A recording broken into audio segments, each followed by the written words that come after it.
you raise your right hand, please, sir? You solemnly swear or affirm the testimony you're about to give will be the truth, the whole truth, and nothing but the truth, so help you God? I do. Have a seat. Be sure and speak into the microphone. Dr. Langner, the witness rule has been invoked. You may be familiar with that. It simply means you can only be in court while you're testifying, not while others are testifying, and you can't speak with anyone until the trial's over. You may speak with any of these attorneys. That will not violate the rule.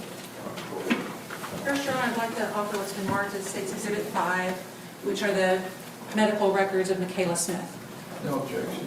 State's 5 is submitted. Okay, should we post it?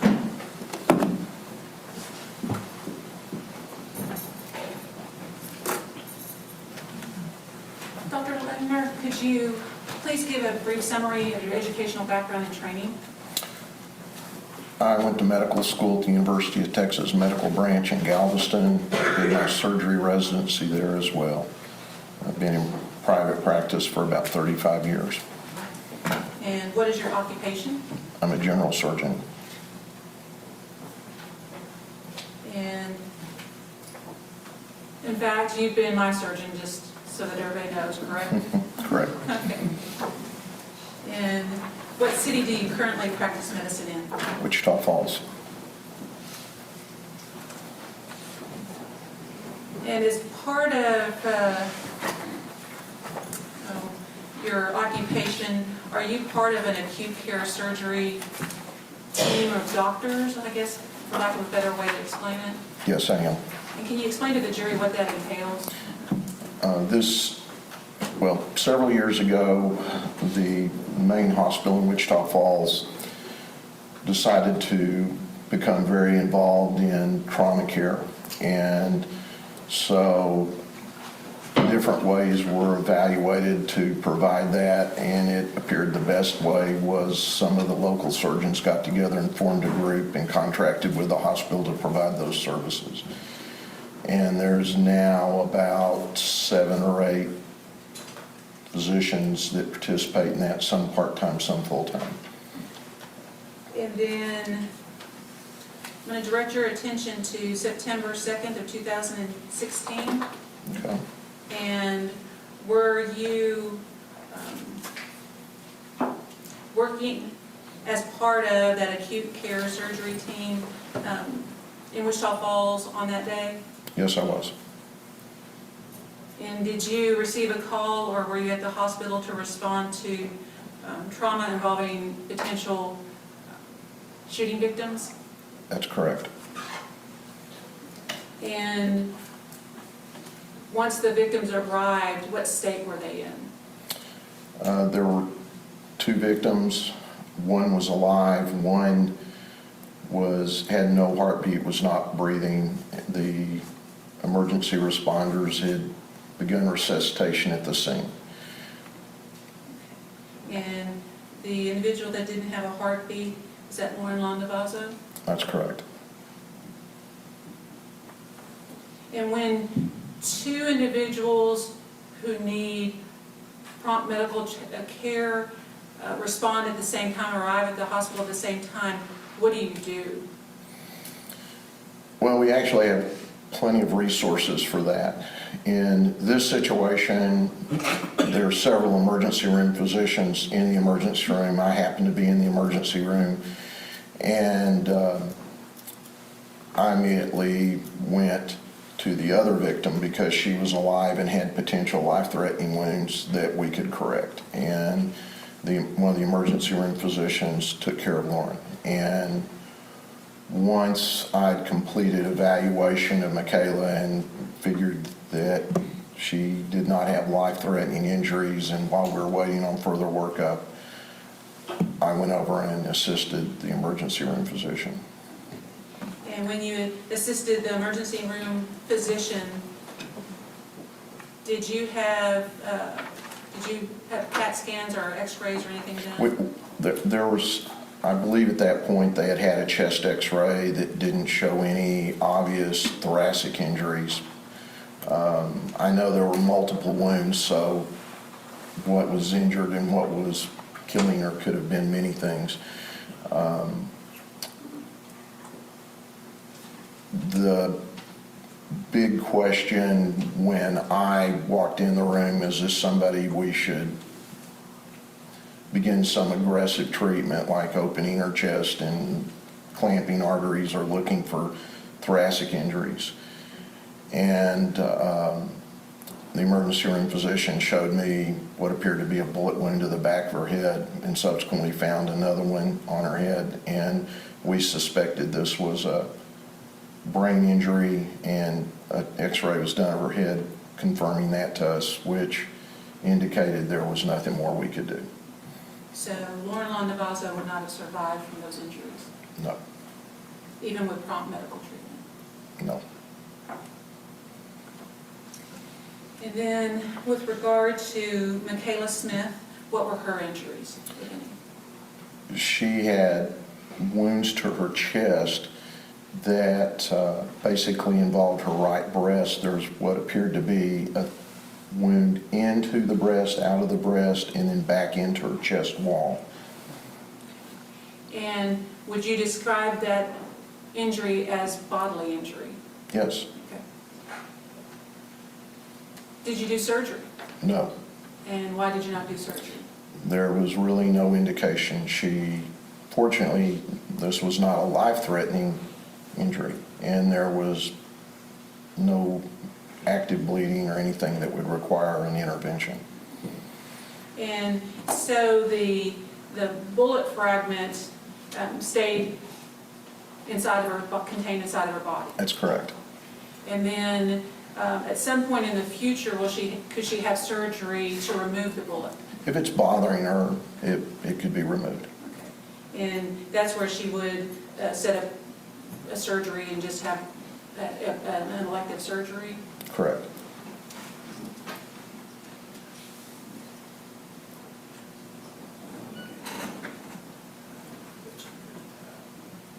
That's the witness, Your Honor. Dr. Langner, has Michaela Smith remained under your care? No, she is not. And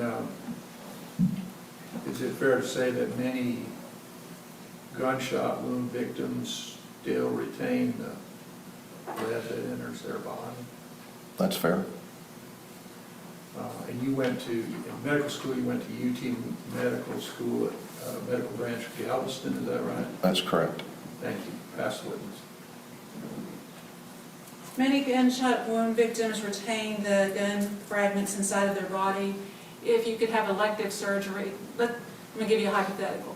If you've been shot by a stranger and your best friend killed, would you recommend psychologically that that bullet remain inside of that child?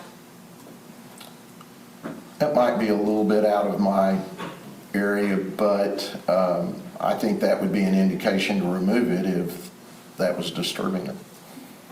That's the witness. You're not a psychiatrist or a psychologist, correct? Correct. Thank you. Pass the witness. Any further, Your Honor?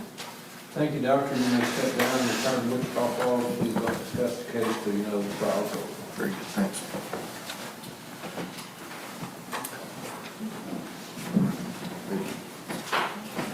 Constable Caldell Finnegan, police officer.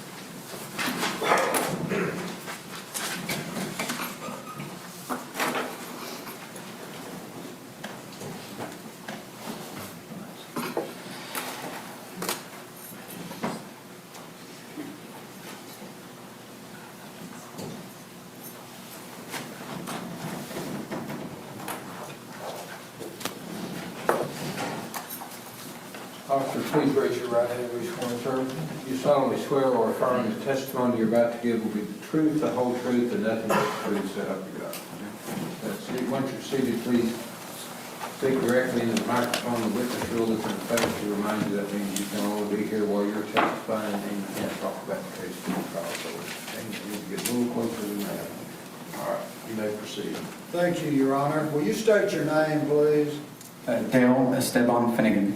How are you employed, sir? I'm a police officer for the Wichita Falls Police Department. And how long have you been so employed? 11 years. What are your duties with the Wichita Falls Police Department? Patrolling around the university area, enforcing penal code, state statutes, traffic code. Patrolling around the university area. Yes. Is that a section of Wichita Falls, the city Yes. of Wichita Falls? Yes, it is. So you're assigned to a specific area in the city of Wichita Falls? Yes, sir. Correct? Is McNeil Junior High in that area? Yes, sir. Are you a married man? Yes, sir. Do you have children? Yes, sir. Let me direct your attention back to September 2nd, 2016. Did you work on that day? Yes, sir. Do you recall what hours you worked? Yes, I worked from 6:30 in the morning till 6:30 in the afternoon.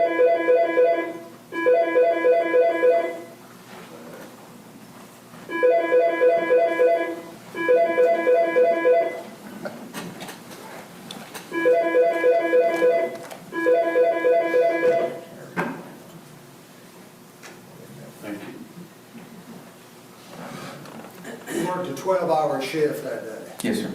Did you actually work longer than that? Yes. What happened to cause you to work longer than that 12-hour shift? I was dispatched around right before 3:30 that afternoon for a shooting across from McNeil Junior High. So, were you working a solo unit at the time? Yes. Were you told where to go upon arrival at that shooting scene? Or did you just drive into the area? I drove into the area. We were told that it was going to be around the Trinidad-Kingston area, Right. that they were hearing the first shots. So how did you go to arrive at that scene? Originally on that day, I was working the south side beat on town, and I was at Southwest Parkway in Henry S. Grace when the first call came in, and I had to go down Southwest Parkway all the way to Barnett Road, which is through about 11 intersections, and then turn south on Barnett. Let me stop. About how far? These people are from Fort Worth. How far? How far is Henry Grace Freeway along Southwest Parkway to Barnett Road, generally? Several miles. Several miles. Okay. So you went to Barnett Road off of Southwest Parkway and turned south? Yes, sir. Judge, may I approach and show him a map? Yes, sir.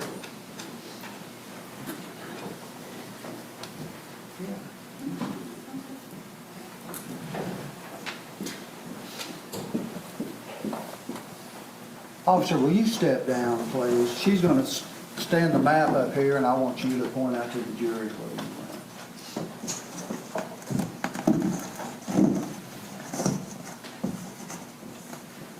Coming down Southwest Parkway this way, down Burnett. Now, Barnett is where you said you turned south. Yes. That's where we kind of stopped. Yes. All right. Now, when you turned down Barnett Road, where did you go? I went, this is the Fountain Gate Apartments. There's- Fountain Gate Apartments? Yeah, it's a major complex right across from McNeil Junior High right here. There's this alley that runs along the north end of it. I went all the way down here. That's where I stopped. All right, so there's an alleyway. Do you know if school children walk down that alleyway? Yes. Have you seen them walking down that alleyway? Yes. Do you live in this area? I don't personally live in there. Oh, but you've seen school children Yes. walking there? All right, I'm probably in the way. You say you stopped somewhere. Where did you stop? Approximately 30 feet or so away from the street on Trinidad, and in the alley right here between Tower and Kingston. Why did you stop you were in a police car. Yes, sir. Why did you stop there? I stopped there due to the two young ladies, one that was already laying in the alley right here getting worked on by the Wichita Falls Fire Department, and the other young female that was laying here by a telephone pole. All right, so you had one young lady relatively close to your vehicle Yes, sir. being treated, Yes. and there was another young lady further down being treated. Is that correct? At the time when I originally showed, the younger lady that was by the telephone pole farther away from me was not at the time being treated. Okay. But someone arrived later and Yes. started administering some kind of medical care to her. Yes. What did you do when you stopped your police car there, where you've shown the jury you stopped? What did you do? I got out, started assessing the area, just seeing what we have, getting on our radio to let other units know what we had. And then I started immediately telling officers to start putting crime scene tape up, blocking off the area, trying to get people to leave the area that didn't need to be in here. Okay, now, crime scene tape, it was not up when you first arrived. About what time did you arrive at the scene, if you know? Around 3:33. Took me about 5 to 6 minutes to go across town. Were you one of the first officers at the Yes. scene? Yes, sir. That makes me ask a follow-up question, okay? How many officers were at the scene when you arrived? There was one other officer that had just arrived, probably about, I'd say, close to a minute before I got on scene. There was only one other. Where was he parked, if you know? I do not remember where his vehicle was at. I know I was the main one that was parked in this alley. There was other officers parked on Trinidad itself, trying to block Tower and blocking Kingston. The cars were blocking the streets. Crime scene tape was not up. No, sir. What is crime scene tape? It's a yellow band that try to show a barrier in a certain area to keep people, to let them know, do not cross this area. We need to keep this scene safe, secure, and try to prevent it from being tampered with. Yellow tape, a couple of inches wide. Does it say crime scene on it? Yes, sir. And you were responsible for getting that crime scene tape put out? Yes. Correct? I want to finish with this map so you can sit down. Where did you have the crime scene tape placed? Originally on my side, I placed it across Trinidad at Kingston, and then other officers placed it across over by Tower area, and then later on it developed where we started blocking the alleys off. So you blocked the alley off behind your vehicle. Someone else ended up doing that at that time because I was working in a secure area over here. Did they block it with another car or with crime scene tape? I believe they used crime scene tape with that. And the alley across Yes. the street was also blocked off with crime scene tape? Yes. What was the purpose of placing the crime scene tape? To keep everyone out of the area that didn't need to be there. Right, stay out of this area. Preserve the scene, yes. Were there quite a few people there? Yes, there was large crowds. Let's stop. We'll put the map away and you can get back on the stand.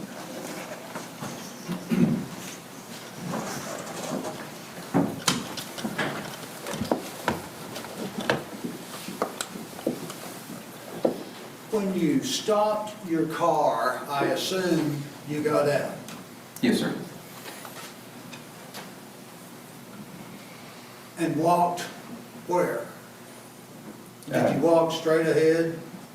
Yes, I started walking straight ahead towards the first young lady that was being worked on and another officer in that area, and then I walked past her going towards the other young lady that was laying down on the ground by the street. Would it be fair to say you were pretty busy out there? Yes, sir. Quite a few hours. Yes. Did you talk to witnesses out there? Yes. And did you direct them to investigators or? Yes, I did. We started gathering some of the witnesses that were coming and talking to us, giving information, and moved them to one side of the roadway. Was that a part of your responsibility? Yes. You're a patrol officer, Yes, sir. and you're trained, part of your training, I know you do hundreds of things, is when you arrive at a crime scene, if it's a major crime scene and there are a lot of people around, you start trying to locate witnesses. Is that what you Yes. did? Yes, sir. And then you told them where to go or who they needed to talk to? Yes. Did you get their names also? Yes, sir. When you exited your vehicle and started walking down the alley toward where it intersects with that major street, were there few or many people around? There were many people, a lot, running around. Because crime scene tape had not been put up yet, right? Yes, sir, exactly. So people can just walk through there, and they were walking through there. Would that be fair to say? Yes. How would you describe that scene when you arrived and until the crime scene tape was put up? It was very chaotic. Chaotic. Mhm. In what way? A lot of people were screaming and yelling, running around, a lot of people on their phones, people trying to figure out what's going on, especially since it was in a neighborhood right across from a school next to a major apartment complex. It's just everyone was out just either looking or running through or there's something going on, checking to see if it was their child being involved. We've heard some testimony, there were people crying out there. Did you see people crying? Yes, Old people, young people? yes. Were you able to make any recordings out there? Yes. What type of recordings? Audio and visual from my patrol vehicle that has a camera that's mounted inside that digitally records. How does that system work? You say it digitally records? Yes, either by activating a button to record or by turning on my emergency lights. I wear a body mic, and Do you have your body mic on now? no, I do not. Okay. But your body mic will also activate the car? Yes, yes, yes. The car camera, the car audio? Yes. How did you activate your equipment that day? The audio and the video? Whenever the call developed into where they actually had victims on the ground for the shooting, I went what's called code 3, which is lights and sirens, to the scene, and as soon as I turn the lights on, it automatically turns the camera and the audio on to record. When did you activate your lights? Around the Taft area on Southwest Parkway. So you were recording at that time? Yes. Until you got to the scene, and then the recording continued? Yes, sir. You have mentioned something about video, and I've said something about video. I'm not a technical person, okay? I don't even know if they do video.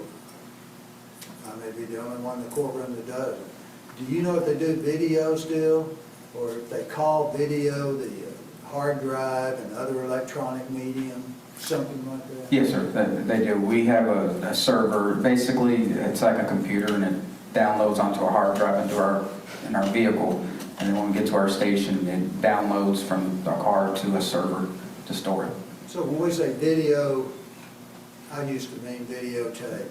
And I think that's still used for that, I don't know. But you can actually see something that's recorded electronically, right? Yes. Your car works real good with that system? Yes, sir. How long will it record? No? Each vehicle has about 7.4 gigabytes worth of space. I don't know how long that entails as far as how many hours or anything else like that, but it's quite a bit of room. Quite a few hours. Yes. How long were you out there on September 2nd, 2016? I'd say roughly six plus hours. Did it record all that time? No, I ended up turning it off when the scene ended up being safe and the investigators were working it and there was nothing else to record at that time. I ended up turning it off. What time did you turn it off? I would say close to 50 minutes to maybe an hour after I was initially on scene. Okay. How do you, well, after you record something, how is that recording removed from your video? Just whenever we pull back onto our police department parking lot, it automatically, I guess, through Wi-Fi, it downloads to the server itself. Something sucks all that information out and stores it somewhere, is that right? Yeah, yes, sir. And then you can look at it later and see, hey, that's what was recorded. Yes, sir. Have you done that on other occasions? Yes. Does your car accurately record these things? Yes. Where does the camera point in your car? It points forward and it only records in one direction, only where the camera's facing. So if you're parked in that alley, what your camera is recording is what is toward the end of the alley. Yes. Perhaps the girls receiving the treatment, Yes, sir. people walking by, but it doesn't record something in the back of you or on the side. No, sir. Can you turn the camera around to record something? Then? Yes, yes, you can. So you can turn it, what, north, south, east, and west? Yes. When you recorded on September 2nd, 2016, which direction did you record? It is facing forward. Have you been able to view, even today, a portion of that 50 minutes to an hour tape? Yes, sir. Was that portion a true and accurate representation of what was contained on the entire 1 hour tape? Yes. 50 minutes to 1 hour tape. Yes, sir. Judge, may I approach the witness? Yes, sir.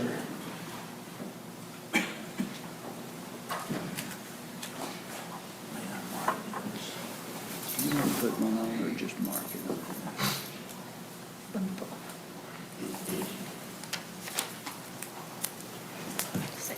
Thank you. You're welcome. May I approach the witness? Yes, sir. Officer, let me show you what's been marked for identification purposes. It states Exhibit number 6.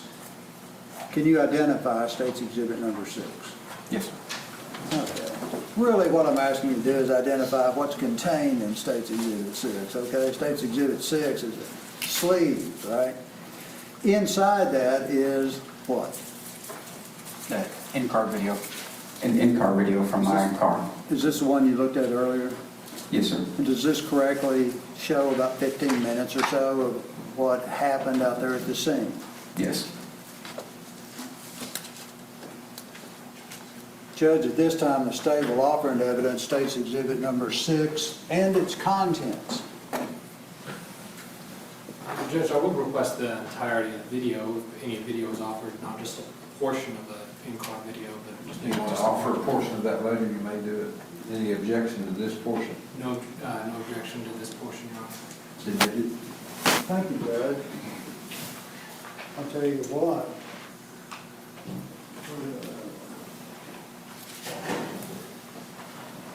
We want the entire thing.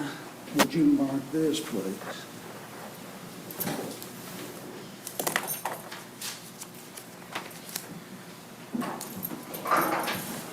May I approach the witness? Yes, sir. Let me show you what's been marked for identification purposes. It states Exhibit number 7. Can you identify that and its contents? Yes, it's going to be a recording of my in-car video. Of the entirety of the in-car video that day? Yes, sir. All right.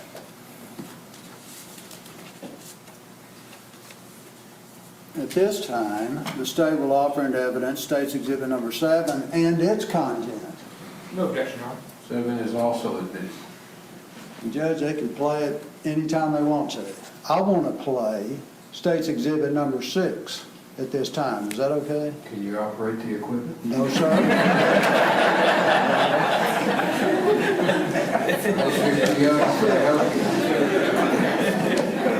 This is not the first time you embarrassed me in a courtroom, May Judge. not be the last. I'll take that with me.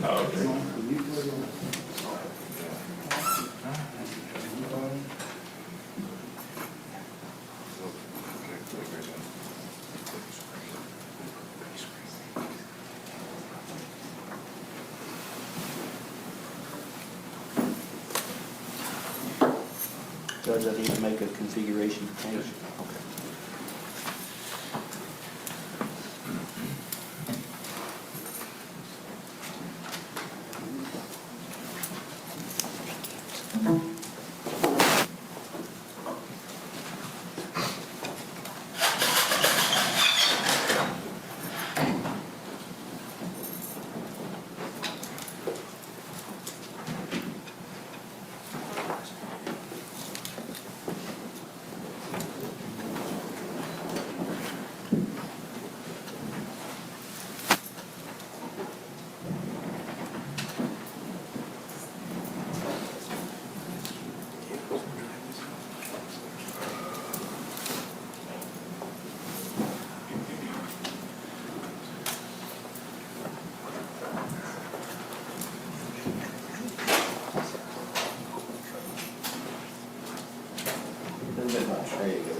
Yeah, and be careful, we got an active shooter or what?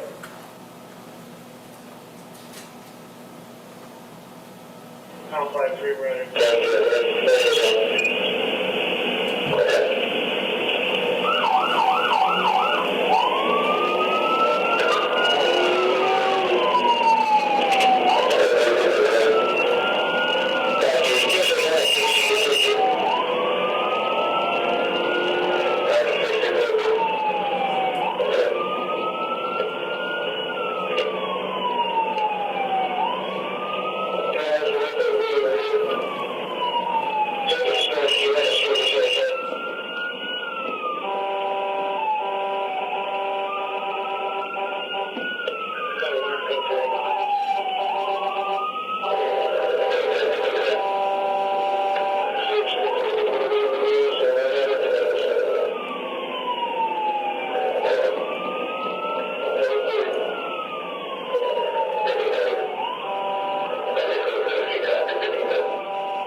Officer Finnegan,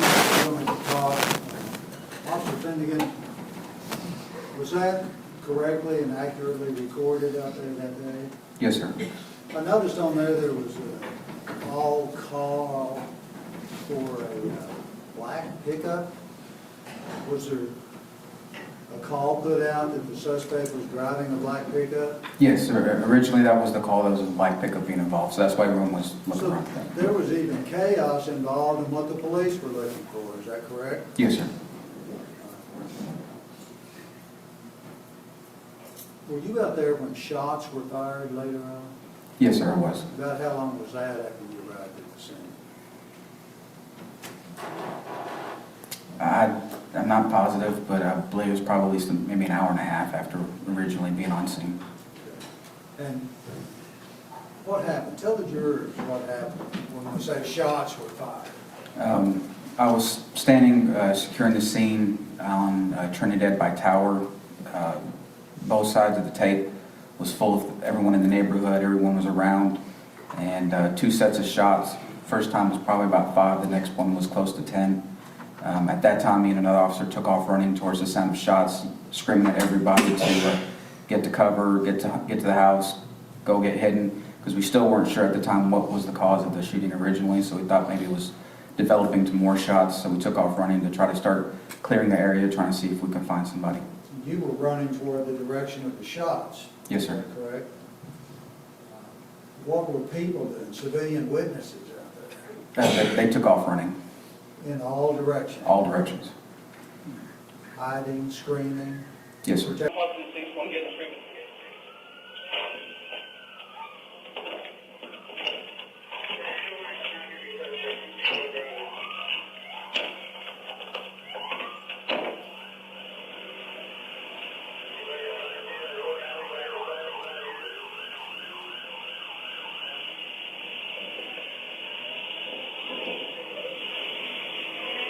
You guys know this? We got some steps way back over this way. We're going to go wide.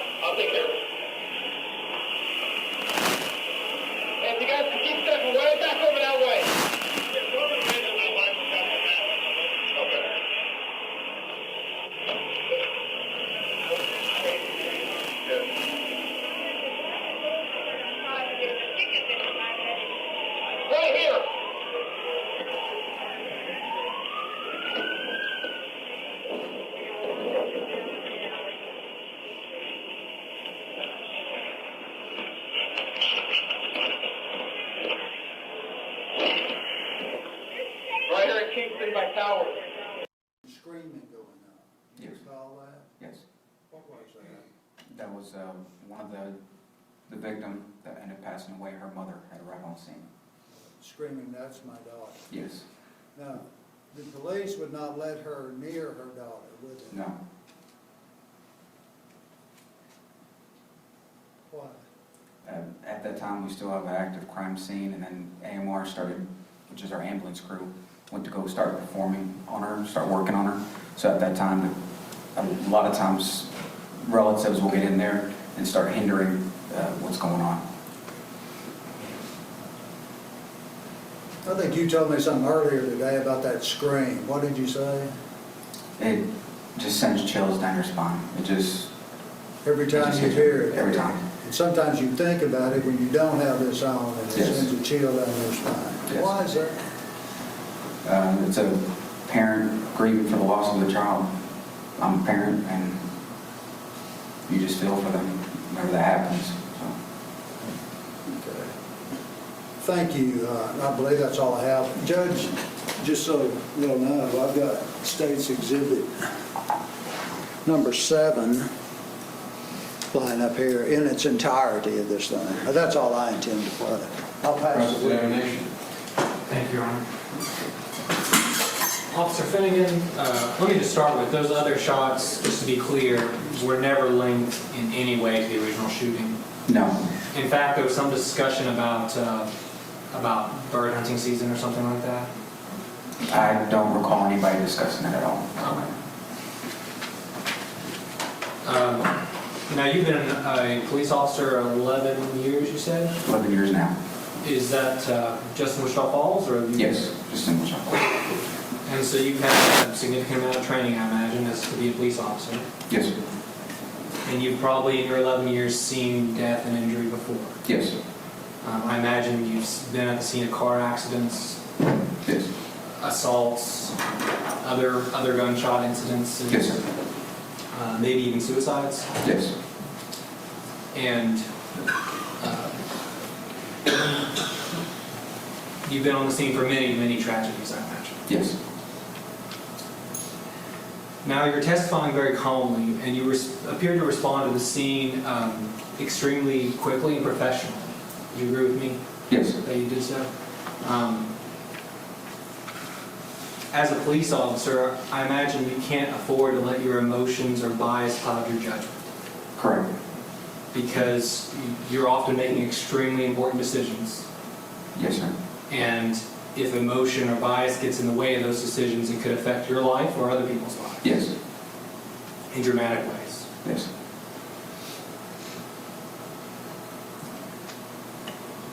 And you're trained to set that stuff aside. Yes. And it's hard to do sometimes. Yes, it is. But you utilize your training in this case, and you secured the crime scene. I suppose first you made sure that everyone was getting treatment that needed treatment. Yes, initially I showed up in there, and fire department was working on one, and AMR and fire department started working on the second one. So then your training kicked in, and you said, okay, I need to secure this crime scene. Yes. And that's when we heard you talking about crime scene tape on a video.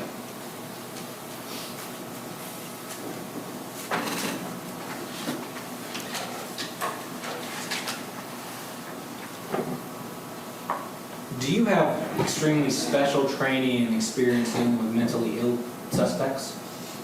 No, I don't have any advanced training in that at all. Does the police department train you at all? Yes. In mentally ill suspects? Yes. Can you tell me how much training they give you for that? Currently, every 2 years, we take about a 40-hour course, which is a week's worth of training on it, looking at different signs, how to help with treatment. And we actually have a mental health resource officer on the department that works with our mental health in that area. Thank you. Pass the witness.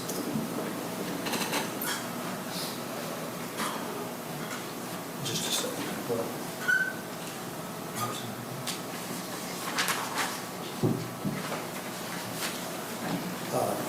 I noticed on the tape when you arrived, there were cars driving by and pickup or so on the street.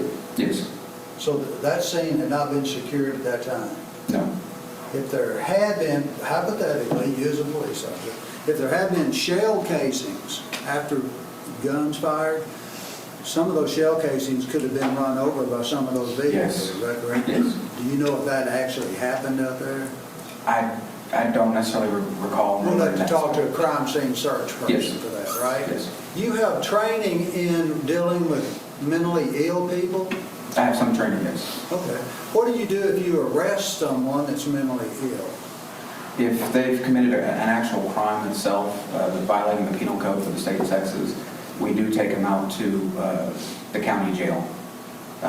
Only in certain circumstances where they've been completely diagnosed and there's no signs of them, no culpability or knowing right from wrong or anything else like that, then they'll go up to the state hospital to be evaluated by a doctor.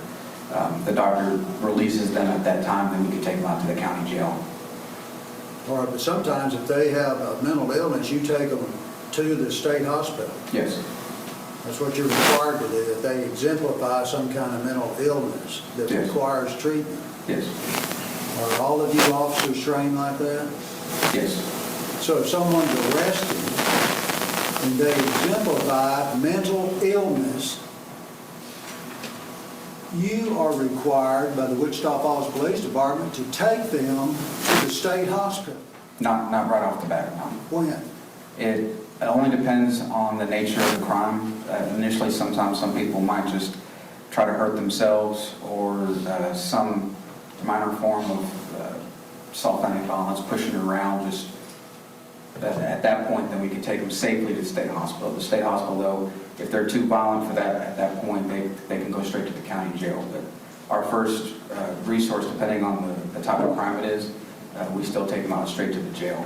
Sometimes at the jail, we'll then send them to the state hospital if they exhibit certain behavior in front of the judge. What if you arrest someone for murder? Is that a violent crime? Yes, it is. Is that something you would take someone out to the state hospital for? No, Where would you take them? straight to jail. Or wherever you were told to take them? Yes. Thank you. I'll pass the witness. No further questions, Your Honor? Thank you, officer. You may step down and return to Wichita Falls. Please don't discuss the case till you know the trial is over. Now, at this time, we'll call Kelly Collins. Did you, I'd say that, you want to take a break or not? Gentlemen, you need a break. We had that 12-minute break earlier. If the jury would like to take a break, anyone? There you go. So let's go.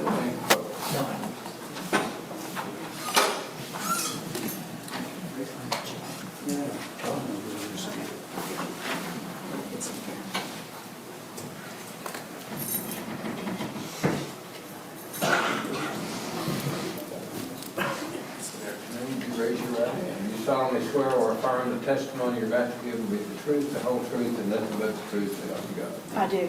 Have a seat. Ms. Collins, the witness really, I know from previous cases, you understand the witness. Yes, sir, I do. I can need to get pretty close to that microphone so we can all hear. You may proceed.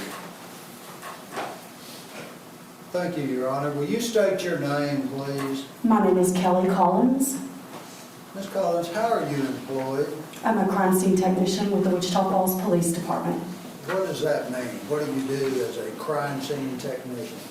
We are summoned to crime scenes to perform certain tasks that could include photography, videography, evidence collection, documentation, the transportation of that evidence back to our police department for the purpose of logging, cataloging, and completing all the supporting paperwork that goes with that. And I'm also a fingerprint examiner. How long have you been doing 12 and a half years. that? As a crime scene technician? Yes, sir. With the Wichita Falls Police Department? Yes, sir. So you've had a little bit of experience. Yes, sir. Let me ask you, you come upon a crime scene and you recover something, like maybe a shell casing. What do you do with that? It is, depending on what type of case it is documented with video, photography. It is marked with a placard, oftentimes, and then it will eventually be placed in proper packaging, and then transported back to the police department. And what is proper packaging? I may put it in a paper bag. It's normally paper packaging, a lot of times an envelope. Stay away from plastic? Yes, sir. Why? It causes bacteria to grow. You can get moisture inside that plastic. It can also destroy any sort of fingerprint evidence that may be viable at the time. Let me direct your attention back to September 2nd, 2016. Did you work on that day? Yes, sir, I did. Did you have occasion to go to a crime scene in the afternoon time of September 2nd, 2016? Yes, sir. Where was that crime scene? I'm sorry, go ahead. I was going to ask in Wichita Falls, but tell it.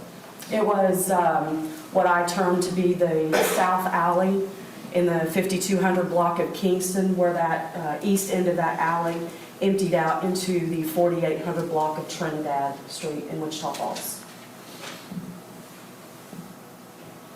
And were you able to collect any evidence at that scene? Yes, sir, I was. About what time did you arrive at the scene, if you know? I can tell you that I was dispatched to that scene at 3:50 in the afternoon. So I probably arrived somewhere maybe around 10 after 4, 4:15 would be my guess. And how long did you stay there? I didn't leave until the next day. Would you be the one who says, hey, I've collected everything, you can take down the crime scene today? Yes. And you didn't do that until September 3rd, 2016, is that correct? I believe it was either late. I know I went home from the station the next day. It was either very, very late on the night of the 2nd. I would assume it. I think it was very, very late on the night of the 2nd, possibly into the wee hours of the 3rd.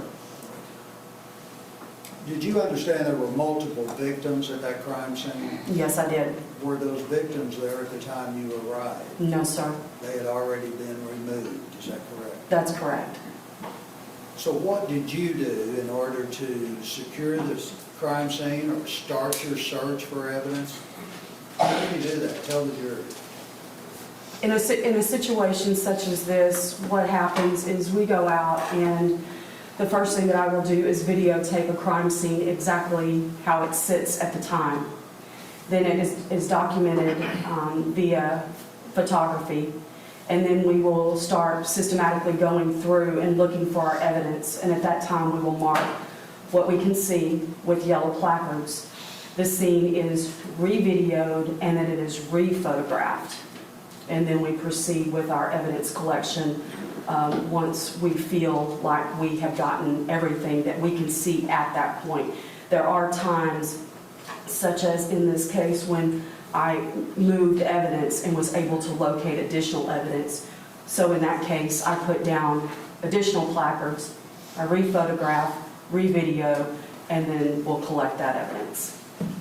What do you mean you moved evidence and then located other evidence? I had a multicolored blanket that was lying on the ground, and when we went to open that up, we waited because we didn't want to disturb anything inside that blanket. We did open it up to look at it, and once we went to look at the evidence that was inside, I noticed there was a bullet slug underneath the blanket, so between that blanket lying on the ground, underneath that blanket lying on the ground was a bullet slug. And you took some photographs out there. I did.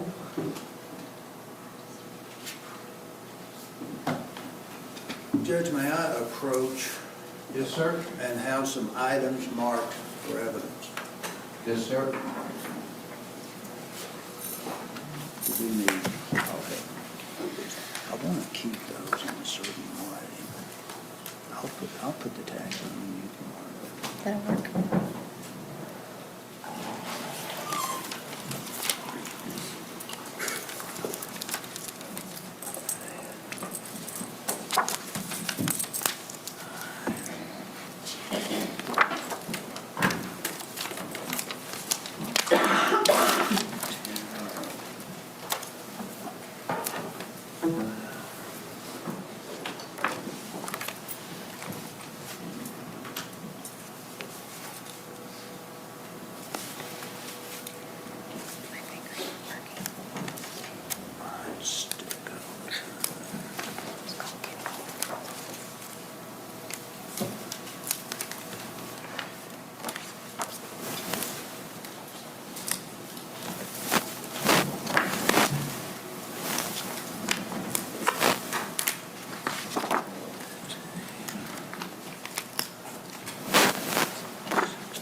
May I approach the witness, Your Honor? Yes, sir.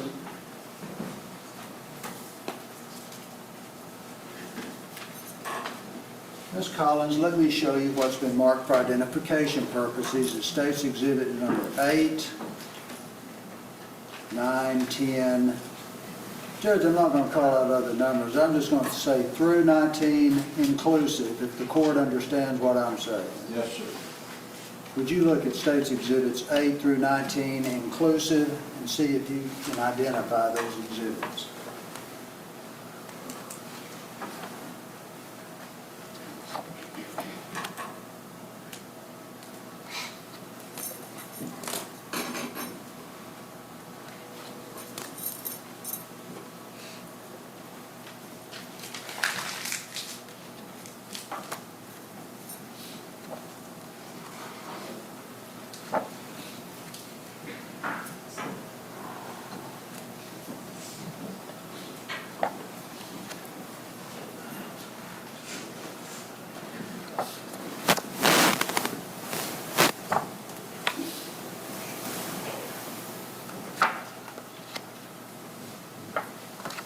Yes, sir. These are my photographs. Are those photographs you took of the scene on September 2nd, 2016, Yes. do they fairly and accurately depict what they seek to represent? Yes, sir.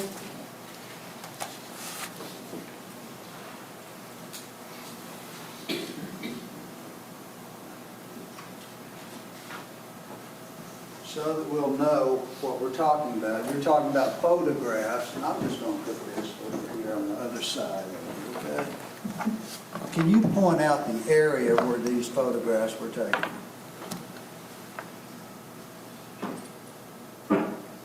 These photographs were taken where this alley intersects with this street right here.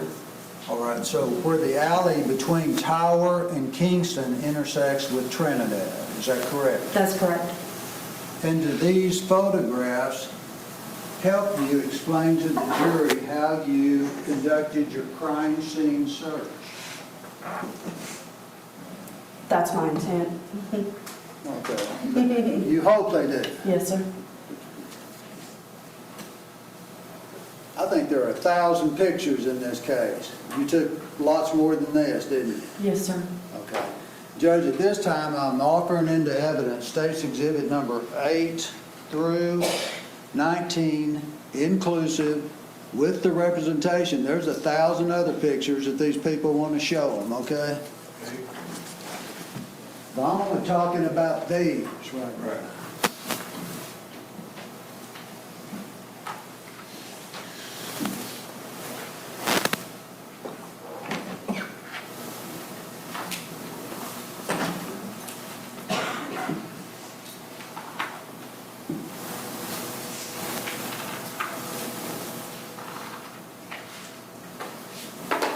No objection, Your Honor. States exhibits 8 through 19 inclusive are each admitted. Judge, may I show these to the jury at this time? Yes, sir. What I propose, if someone's got a light up there, I'm going to show this and let her talk about it. Ma'am, let me show you State's Exhibit number, I can't even get it straight. 8. Can you see that? Yes, sir. What is that? Am I in your way? That is a view of the alley where it intersects with Trinidad Street. I'm going to try that. You're fine. Can you see? All right. What is shown in this picture? Look at that. I'm sorry, go ahead. What is that? In the foreground, it's the blanket that was on the ground. Is that the way the blanket was when you arrived at the scene? Yes, sir. And the other item in the foreground is a binder, And that's this. item number B22. Okay, it's got a placard by it. right? Correct. That's what you talked about earlier. You put out a placard? Yes, sir. That's what you call it? Yes, sir. Is that what the name in the business? Yes, sir.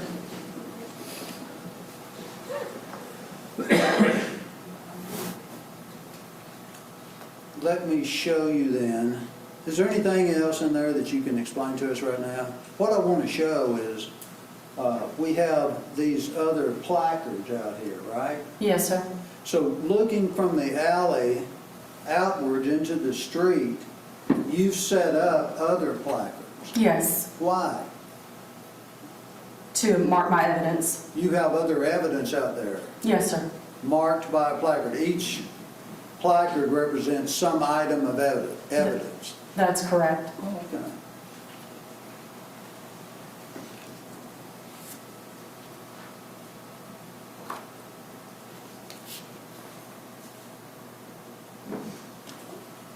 State's Exhibit number 9, what's reflected in this? It's basically the same evidentiary items, just from a different angle. You can see the travel blanket and the binder. I'm just sort of making my way around the scene. I'm looking more back to the north at this point. That first shot was looking more back to the east. All right. So the first one, we're looking out in the alley, and now we have a different view looking more in a northerly direction. Yes, And it sir. shows where some of your placards are out there. Yes, sir. What were most of these placards marking that are in the street? Cartridge casings. Okay, and I think I called it a shell casing earlier. You call it a cartridge casing? Yes, sir. Per my general orders. Okay. We'll stick with that. Let me show you State's Exhibit number 10. What is that? That is the binder that was lying in the middle of the alley. It's blue and black in color. I could use that instead of my finger. So this is a close-up of it, right? Yes, sir. And you seized that binder, Yes, sir, I did. took it into evidence? Yes, sir.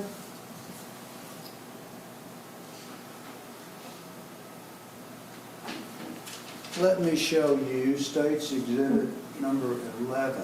What does this show? It's placards marking some of the cartridge casings that were lying in the roadway in the 4800 block of Trinidad.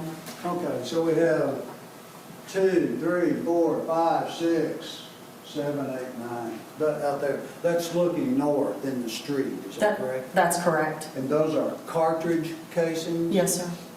The alley would be off to your left at this point. So each one of these placards marks a different cartridge casing that you found. Yes, sir. And you place the placard by it, then you come by and photograph it. I video Maybe- it first. Ma'am? It gets videoed first. Video. Yes, sir. And then you photograph, and then you collect. Correct.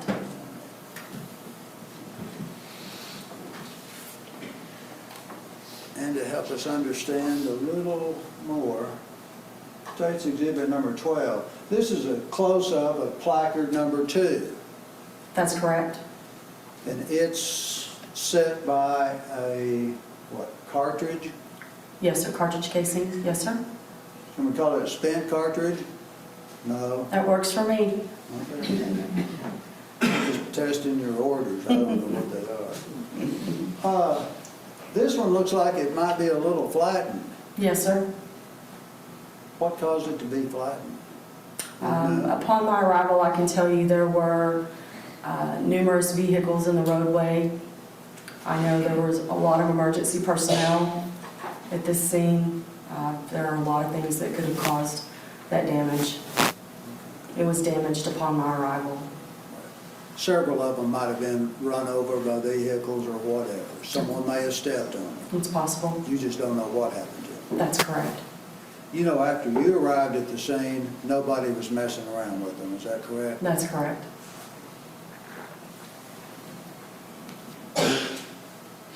State's Exhibit, what's that, 13? What is that? That is a view of the blanket that was on the ground. And that's the way it looked when you arrived at the scene. Yes, sir. Is this the blanket you talked about earlier, that after you moved it, you found something else? Yes, sir.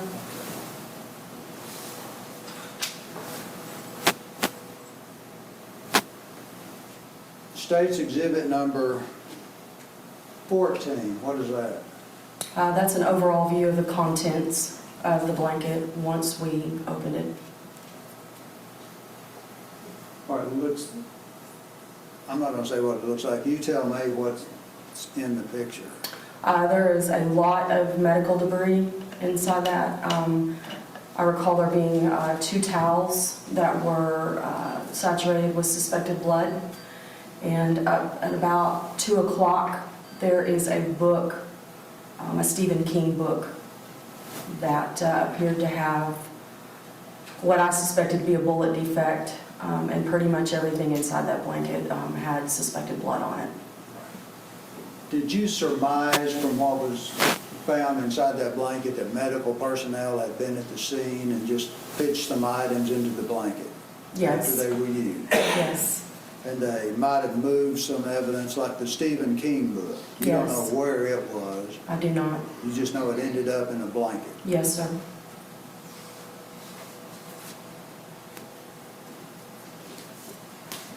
State's exhibit number 15. Is this a close-up of the Stephen King book in the blanket? Yes.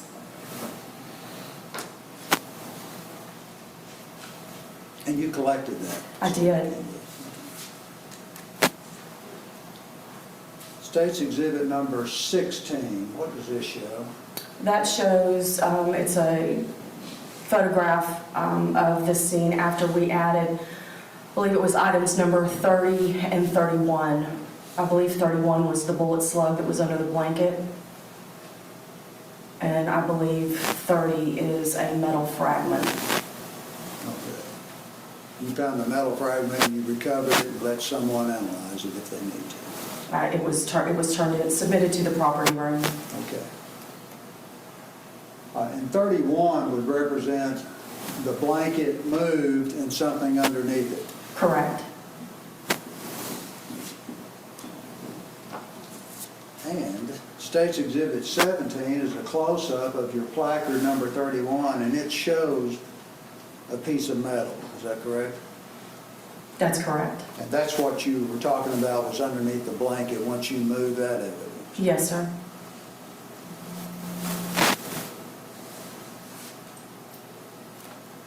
Now, the binder that was out there, let me show you State's Exhibit number 18. What is this a picture of? That is a picture. These last 2 pictures were actually taken at the police department. This is after you seized the binder, you took it to the Yes. police department and photographed it there. I did. Why? I suspected there to be bullet damage to that binder. So I opened it up as carefully as I could without having any sort of over manipulation. I wanted to leave it for someone else, but I believe it was Detective Cervantes who requested that I photograph what I could at this point. And what does this photograph depict? It is the binder open, and it appeared to me to have bullet damage. That paper being blown like it is. In other words, a bullet may have come through that binder, hit the paper, and exploded and pushed the paper out. Is that what you're saying? Yes, sir. Did you ever look for a bullet inside that paper? I did not manipulate those pages. All right, you just photographed it. Yes, sir. Then did you close the binder? Yes, I did. Which was the way it was when you found it. Yes, sir. Let me show you State's Exhibit number 19. Can you identify that? I suspected that to be bullet damage, a bullet defect as well. Is the binder still in property after it was seized, to your knowledge? I mean, does the state of Texas somewhere have that binder? I believe your office has it. All right, you saw it within the past week even, is that correct? Yes. Does this bullet hole still show up on that binder? Yes. Okay.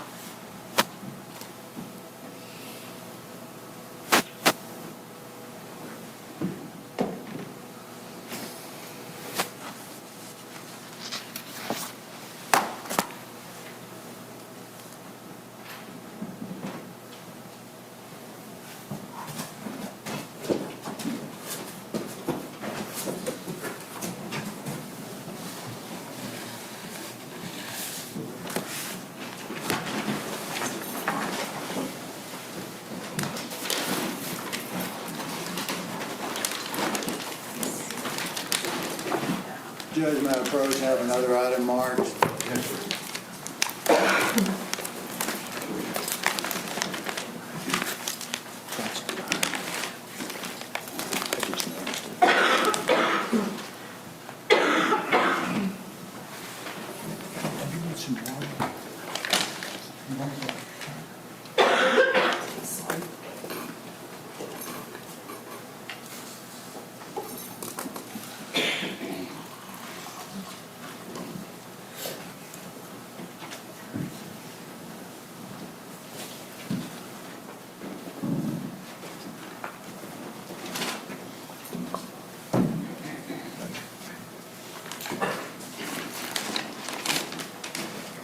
When you were at the office earlier, you were sick. Are you still? I am still sick. Better but sick. Ms. Collins, let me show you what's been marked for identification purposes. It states exhibit number 20. Can you identify this exhibit? And that is my original packaging. It will be B22, and it is one black and blue notebook / binder from the ground in the south alley in the 5200 Kingston. That's what we saw some pictures of, is that correct? That's correct. So you put it in this bag when you collected it? Yes, sir. Again, it's paper, not plastic, right? Correct. Is that rules they require? Yes. Order, general order? Yes. You want to open that, I will. and why are you putting on gloves? Just, When you handle evidence, you use gloves? yes, sir, I do. Especially if items have been around blood? Yes, sir. Is that general orders or just common sense? Both. Would you advise the jury, if they handle these items, to wear gloves? Yes, please.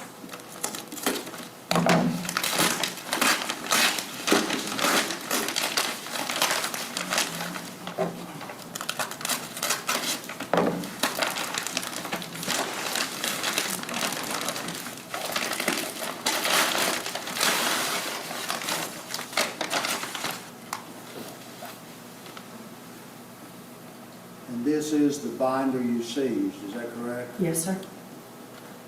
Got some questions about it, but first I will offer into evidence. Judge, do you want the binder marked separately from the packaging? That won't be necessary. Then I will offer into evidence State's Exhibit number 20 and what was its contents or what will remain its contents? Yes, sir. It will remain its contents. Okay.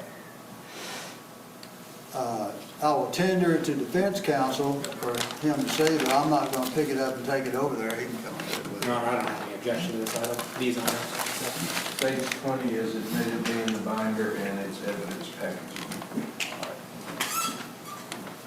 Kelly, show the jurors that binder. Yes, sir. I notice there's a piece of paper, it looks like on the front. Do you know where that came from? It appears to be notebook paper, Right. and I can tell you that there is notebook paper inside this binder. All right, keep that binder open and there's a page in there. Would you remove that page or at least move it over? And that shows, I'm not going to tell you what it shows. What does that show? I suspected this to be a bullet defect. It shows that the paper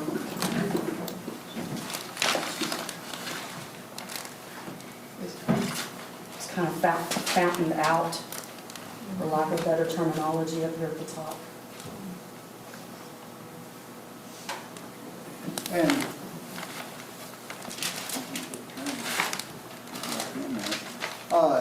turn that around and show us the back of it. I think the photographs revealed a bullet hole. I suspected this to be bullet damage. I don't know if you can see the small hole. It's in the dark area here. Okay. Was that the only binder found at the scene by you? Yes, the only one lying out. I don't recall, I collected a backpack and I know nothing was outside of that backpack, so this was the only thing. It was out on the ground. The rule's been invoked and you have not been able to sit in the courtroom and listen to testimony. If a witness were to testify that a dead girl was clutching a binder, did you find anything out at the scene that would constitute a binder other than State's Exhibit number 20, the binder you have there and its packaging? This is the only binder that I located. Okay. Good enough. I have more evidence.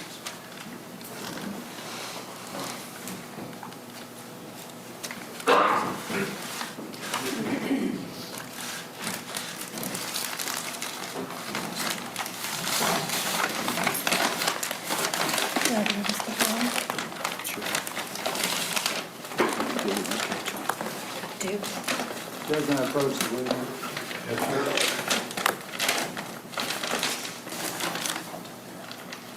Mr. Collins, let me show you State's Exhibit number 21, and I'll ask if you can identify that exhibit.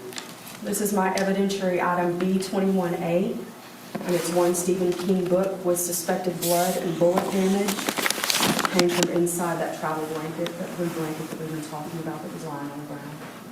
And that would be the book that we saw photographs of earlier, is that correct? That's correct. Will you please open that package? Yes, sir.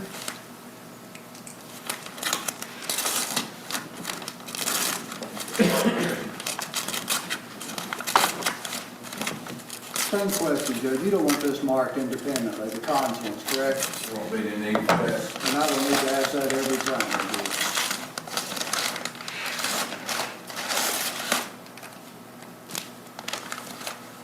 I noticed when you took that exhibit out, it had it's wrapped in some paper. What's the purpose of that?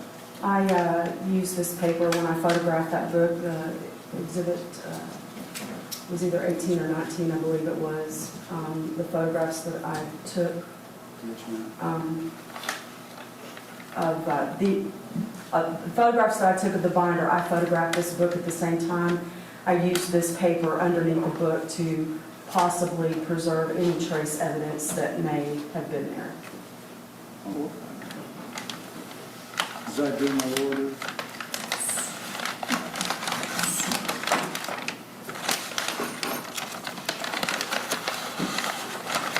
There's also, you can see inside this paper, when you open it up, there's also vegetation that was attached.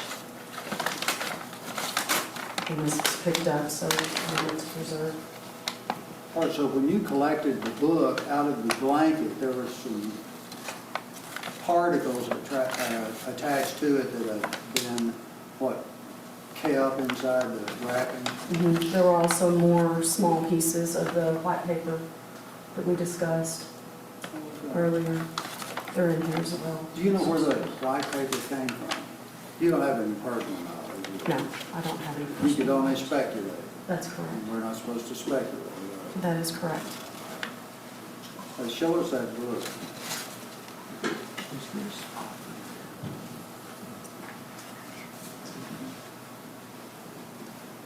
Okay, show us the back of it. Now, and before I go into the judge, at this time, I will offer into evidence State's Exhibit number 21 and its contents. May I approach, Your Honor? Yes, sir. Take a look at that one. Can I turn around for me? Absolutely not. Thank you very much. Appreciate it. You're welcome. No objection, Your Honor. State's Exhibit 21 is admitted. If you'll show the jury that, and then turn it around. And why did you collect that? What is there about the back of that book and the front of that book? I suspected this to be a bullet defect. A bullet, you suspect a bullet entered there at the back and went through the book? And I suspected it exited the front. Why do you suspect it went in the back and exited the front? Just you see the pushing in of this defect here, and then yet again we're poking outward from the front which would indicate to me that the trajectory, it entered from the back and exited the front. And the entry wound or the entry point would be small, then the shell exploded, it would be larger on the other side? Correct. Anything else about that? Does that have suspected blood on it? Yes, it does. So you would also advise use caution, perhaps rubber gloves, if that is inspected by Yes. the jury, correct? That is correct. All right, thank you. You can put that back in its packaging.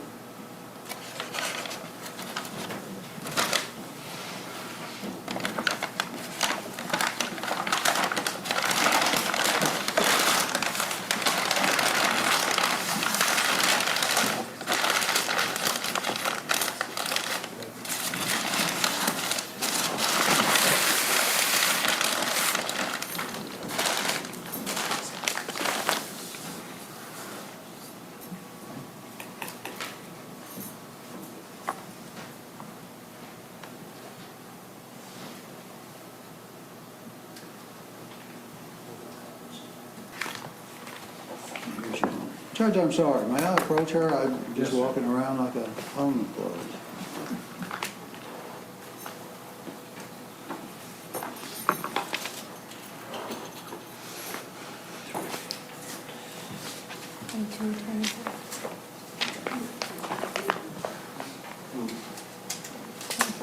Thank you. May I approach the witness? Yes, sir. Ms. Collins, let me show you what's been marked for identification purposes as State's Exhibit number 22. It's my evidentiary item B30, and it's one metal fragment from the grass on the north side of that alley. When you showed us your placard number 31 on the photograph that you found after you moved the blanket, in back of that was a placard number 30, is that correct? That's And correct. you told us there was a metal fragment there, Yes, and you're saying enclosed within this envelope is that metal fragment. that is correct. How do you know that? My seal has not been, this was my original seal when I packaged this item. This was my original seal, and you can tell that there are no one else has gotten into this packaging. You can also feel the metal fragment in the bottom, and I can tell you this is my seal because it has my initials, my badge number, and the date the seal was placed on this piece of evidence. So since State's Exhibit 22 was collected on It was collected on the 2nd. 9/2/16,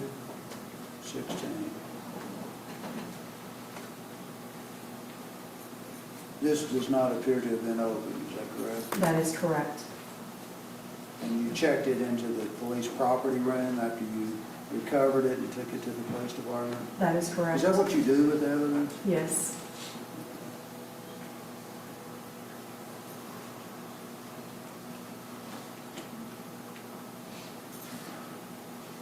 Open this and see if there's an item of evidence in it.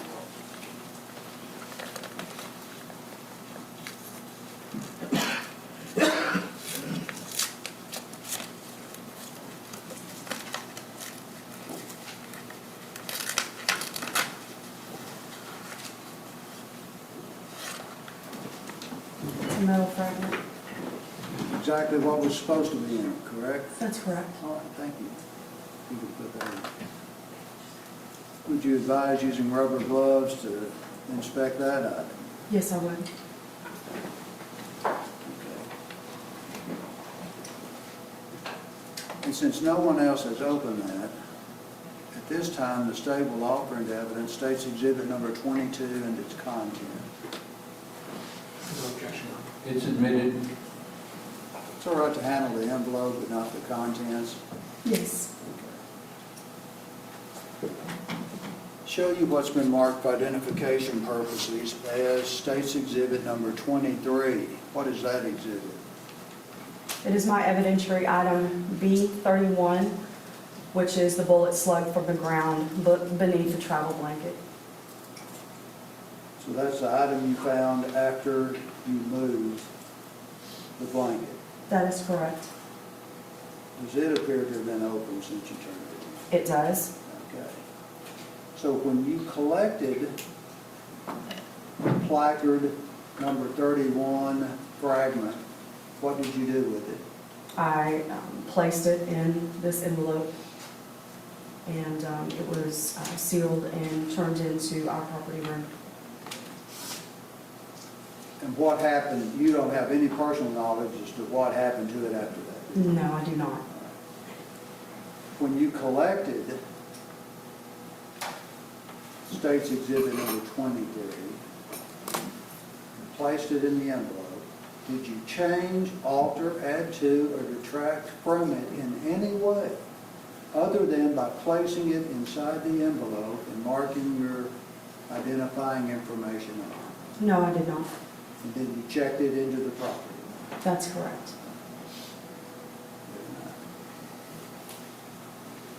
Let me show you what's been marked by identification purposes in State's Exhibit number 24. Can you identify State's Exhibit number 24?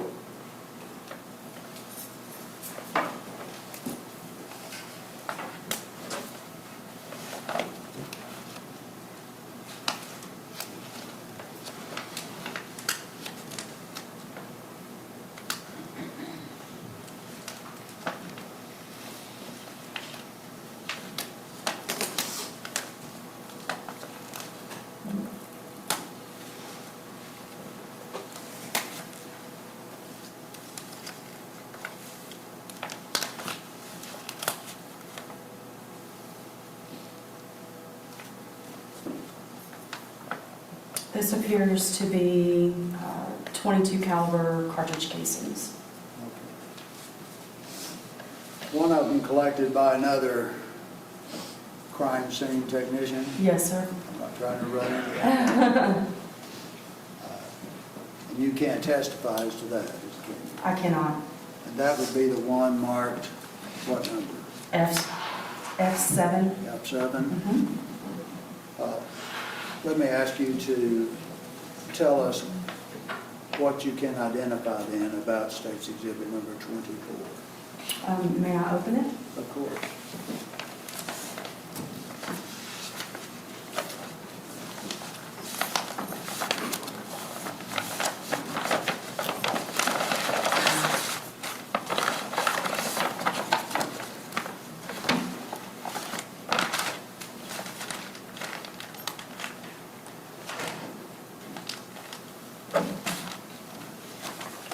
Do you want me to go and open the second packaging? Yeah, go ahead.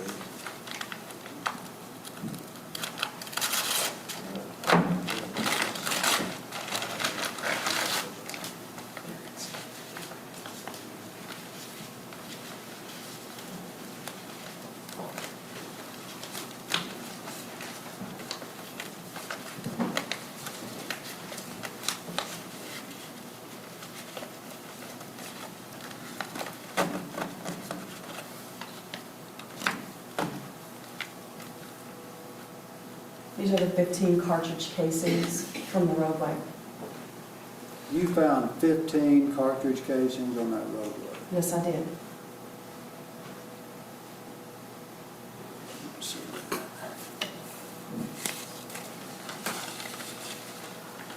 Judge, I'm going to have each of these items marked separately. My suggestion would be 24A, see however many letters you need, that will know they're associated with 24. Good with the alphabet.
Give them the one in there.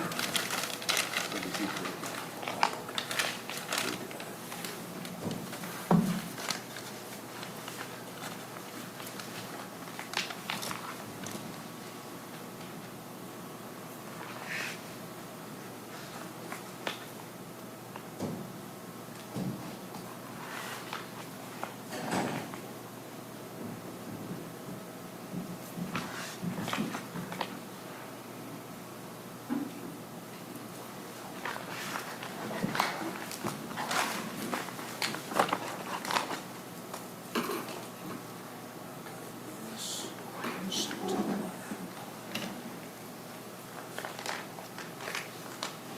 A through O. A through O.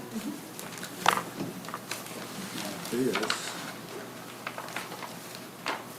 E.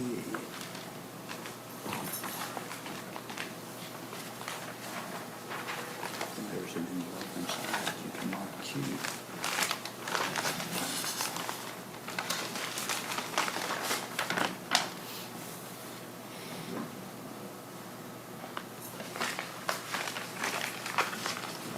A through Q.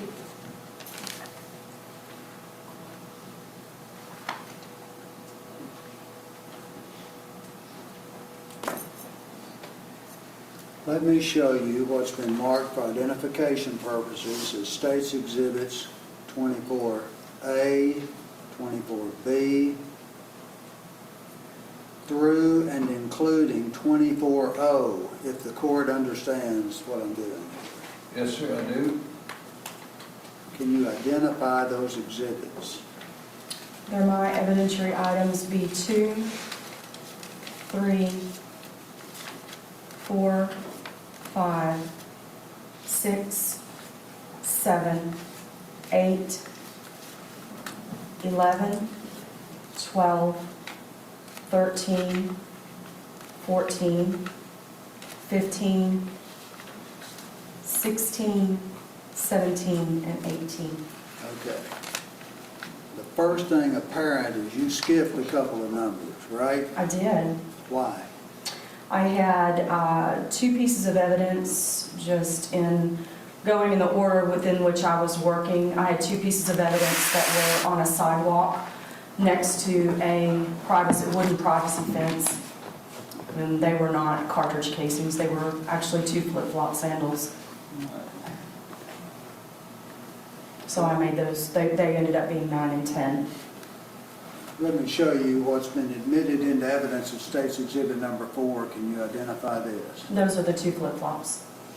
That is a picture of the 2 flip-flops, right? Yes, yes. And those would be the 2 exhibits missing from when you just read items 24A through 24O.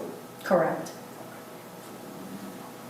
And you collected these flip-flops and took them to the police station and checked them into the evidence room Yes, I did. because they were at a crime scene. Is that Correct. Now, exhibits 24A through 24O, what did you do with them? How can you identify them? I'll ask you that. It is my handwriting on the front of each of the envelopes, again with my seal, my initials, my badge number, and the date that that seal was placed on the envelope. And by identifying information on the front, it is our case number, it's the item of evidence. It'll have my badge number and my initials, the date and time that I collected it, and a description of what is in this packaging. And what is in each of those packages .22 caliber cartridge casing. that you found at the scene? Yes, sir.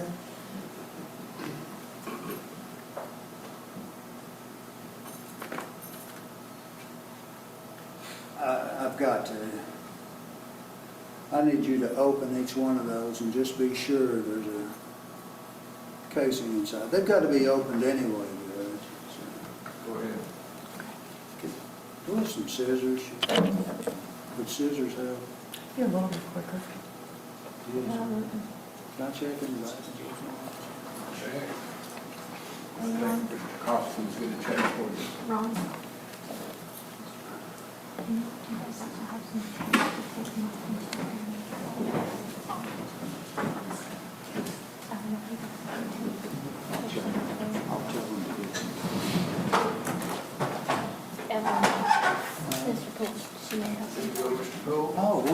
Thank you. Thank you, sir.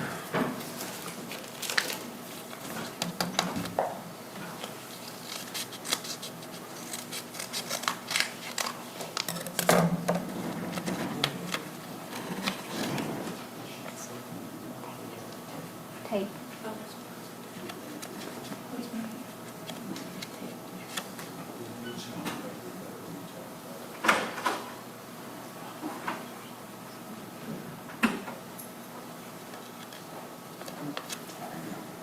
Thank you. Okay, you just removed that from State's Exhibit 24A, Yes, sir. and it's a, 22 caliber cartridge casing. thank you. Yes, sir.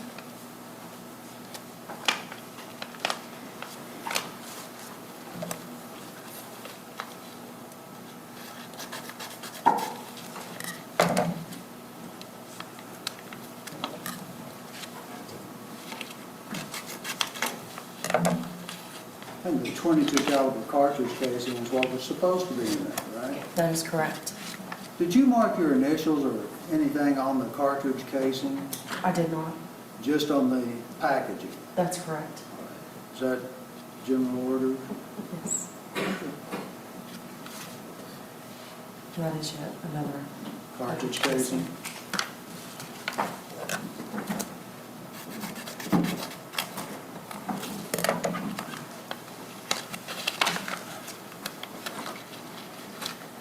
.24C is another cartridge casing.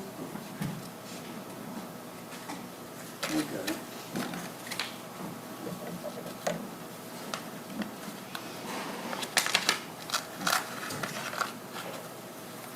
.24D is a cartridge casing as well.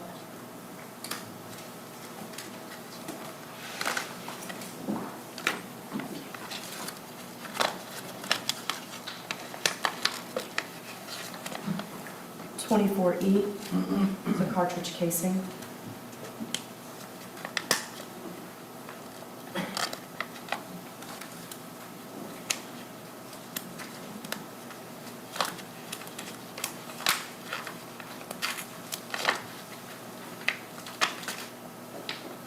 .24F is a cartridge casing.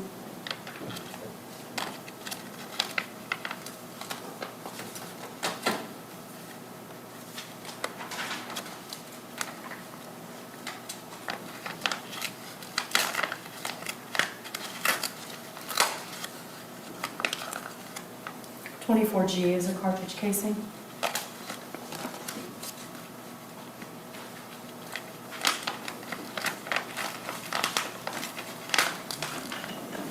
.24H is a cartridge casing.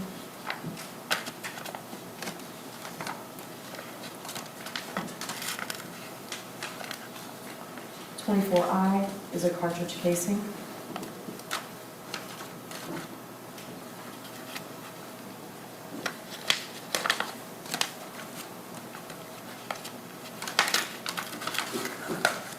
.24J is a cartridge casing.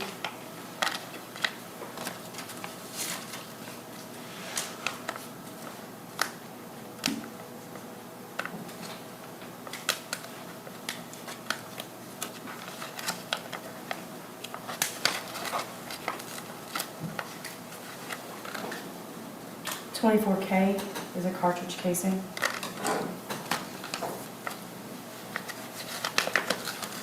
.24L is a cartridge casing.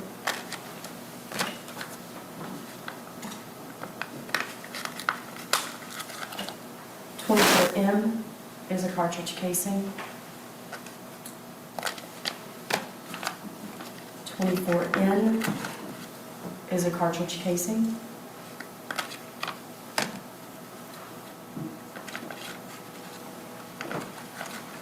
And .24O is a cartridge casing.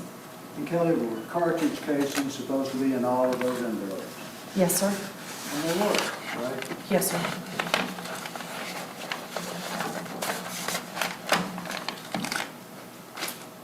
Let me show you State's Exhibit 24P, so that's all will go. And what is 24P? It is a brown paper bag.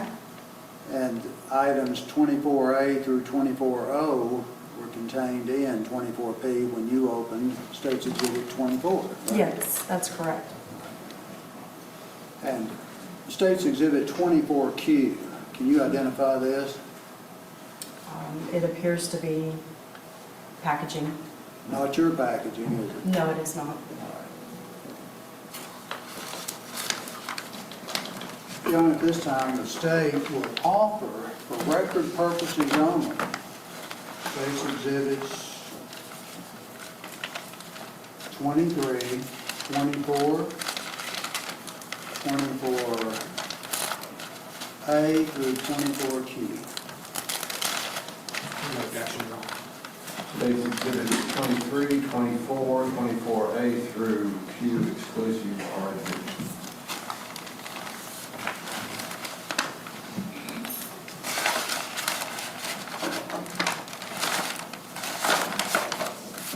When you say exclusive, you mean just those items? Because I always say inclusive. Did you say inclusive? Your Honor, we're going to have some crime scene tape to reseal those envelopes so that they don't get mixed up. However you want to do that, we'll do that after court. Yes, sir.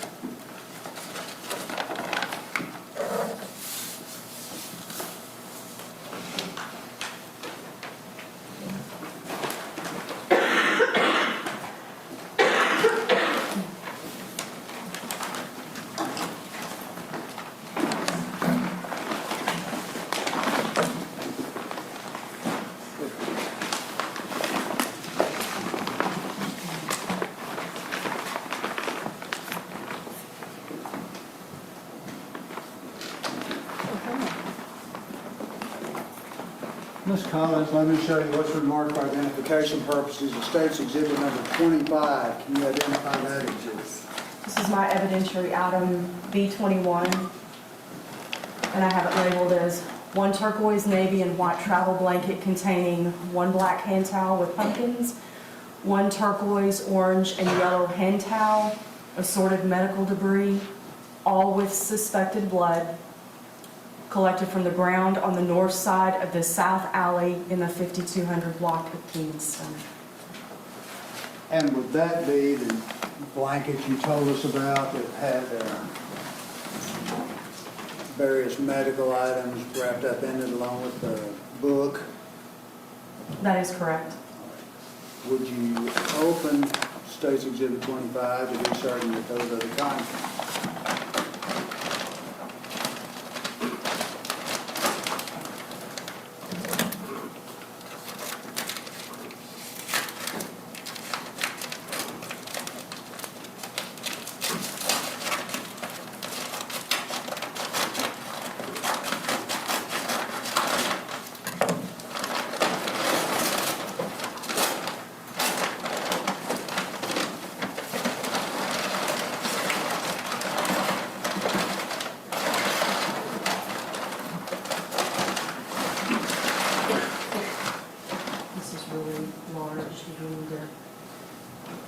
I can obviously see the travel blanket, but without. You'd have to take it out, open it up to see if things are inside? Yes, sir. Judge, may I move the table over and spread some paper on it? And I think we're going to break at this time, and she can look at that during the break and talk about it tomorrow. very good. Ladies and gentlemen, we will be in recess until 9 in the morning. Drawers will probably be back at the courthouse by 8:45 or so as soon as Austin comes back in. I want to be sure you put your notepads in the envelopes and then they will be collected for safe keeping, and then you'll come back to the courthouse tomorrow under the direction of Mr. Costin. So let's get him back in here, then we'll be in recess. In the meantime, counsel, approach the bench, please.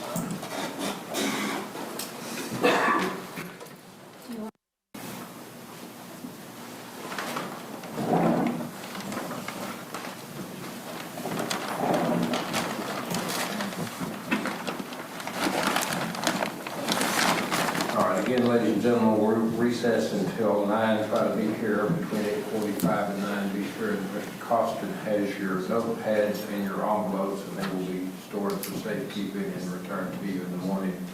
Please remain in the courtroom until the jury is exited. Thank you.